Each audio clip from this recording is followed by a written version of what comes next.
Portanto, amados irmãos, sede firmes e constantes, sempre abundantes na obra do Senhor, sabendo que o vosso trabalho não é inútil. 1 Coríntios, capítulo 15 e o verso 58. E com esse versículo maravilhoso de ânimo e de fé, eu te convido a vir juntamente comigo a assistir o programa Gratitude, que hoje tem uma palavra linda do pastor José Zezuino, que vai nos contar a sua trajetória de vida. Também no quadro Fale-me Mais Sobre Isso, com a Silvânia Zanoelo dos Santos, que é a psicóloga que vai responder algumas perguntas. Então, vem comigo! Gratitude, um toque de fé!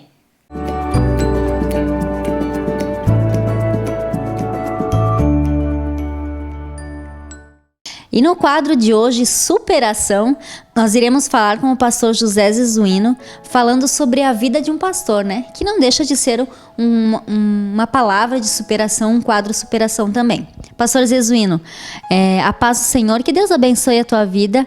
Fala um pouquinho para nós sobre a sua vida, como iniciou o seu trajeto como pastor, ou se preferir um pouquinho mais antes, né? Sobre a sua vida inicial como pastor.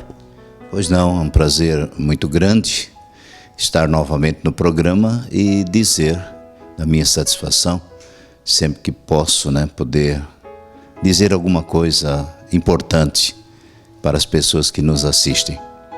Bem, eu posso dizer que, com toda certeza, que eu tenho visto, vez por outra, quando é me permitido, quando tenho tempo, aquele documentário Eu Sobrevivi. E eu posso dizer com certeza que eu sobrevivi. Minha mãe, já falecida, Paulina Zezuino, ela me registrou em seu nome.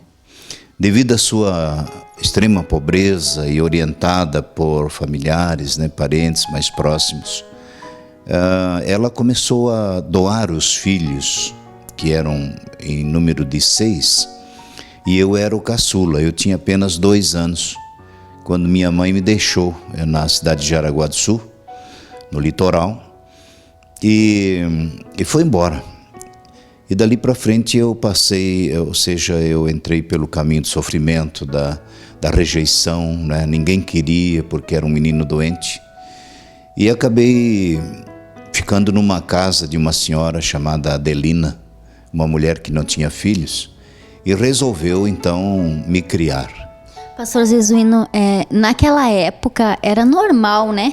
Quando isso acontecia, né? De algumas mães talvez não terem a condição financeira de criar os seus filhos, deixar os seus filhos para outras pessoas para que criassem. Sim, isso era muito comum, até porque o sistema de adoção naquele tempo não era como hoje, né? Que era tudo feito sob documento e de uma forma legalizada. Então eu fui parar naquela casa e fiquei lá até os 3 ou 4 anos, e ali eu sofri muito sofrimento. Passei fome, passei frio, passei nudez. Essa mulher, não sei por que razão, ela era muito brava, muito violenta, não tinha filhos.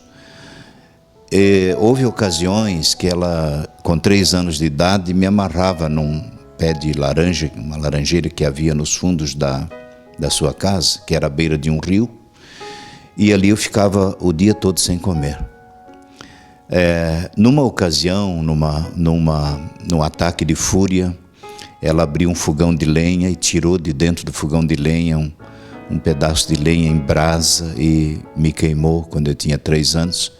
E a queimadura foi muito grande, foi violenta. Eu fiquei pelo menos uns 3 ou 4 meses sem poder pôr nenhuma roupinha de menino. Usei roupas de menina porque a queimadura foi muito grande e a ferida foi grande, cuja marca eu tenho até hoje.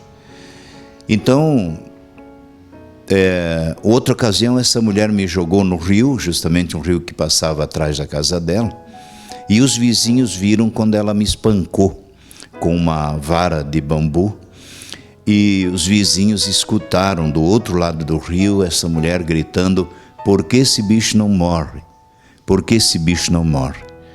Então a minha mãe foi avisada por carta que se não fosse lá me buscar, com certeza aquela mulher, quem sabe, acabaria tirando a minha vida. Foi onde a minha mãe me pegou e me levou para uma outra casa vizinha, talvez 1 quilômetro abaixo, seguindo o mesmo rio, né? E ali ela me deixou quando eu tinha 3 anos de idade. Pastor Jesuíno, e nessa sua andança, depois dessa sua infância um pouco traumática, né? Muito traumática, eu creio, em qual parte da sua vida que Jesus te alcançou? Qual foi a parte que o Senhor conseguiu ouvir a voz de Deus falando sobre esse seu novo trajeto que é a bênção de ser pastor?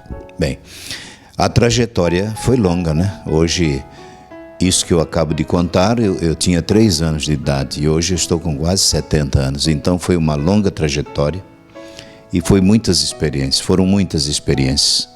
Mas quando eu tinha 3 anos, já na casa da senhora que cuidou de mim até os 10 anos, daí ela veio a falecer e eu fiquei novamente sozinho e desamparado. Quando eu tinha 3 aninhos, um dia ela me perguntou, ela era costureira, e perguntou: o que você quer ser quando chegar a ser grande? Eu pensei um pouquinho, sentadinho no chão, brincando, eu disse para ela: a primeira coisa, eu vou matar a dona Adelina pelo que ela me fez, especialmente pela queimadura. Aí eu fico pensando como é que um menino de 3 anos podia pensar em algo desse tipo. E essa ideia eu alimentei até os 18 anos ou 19 anos, especialmente quando bebia e um pouco já embriagado, aí contando a minha história e chorando nas mesas de bares em Joinville, eu lembrava de que eu ainda tinha esse serviço para realizar e que era matar aquela senhora. Mas esse não era o projeto de Deus, não é, pastor? Não era o projeto de Deus.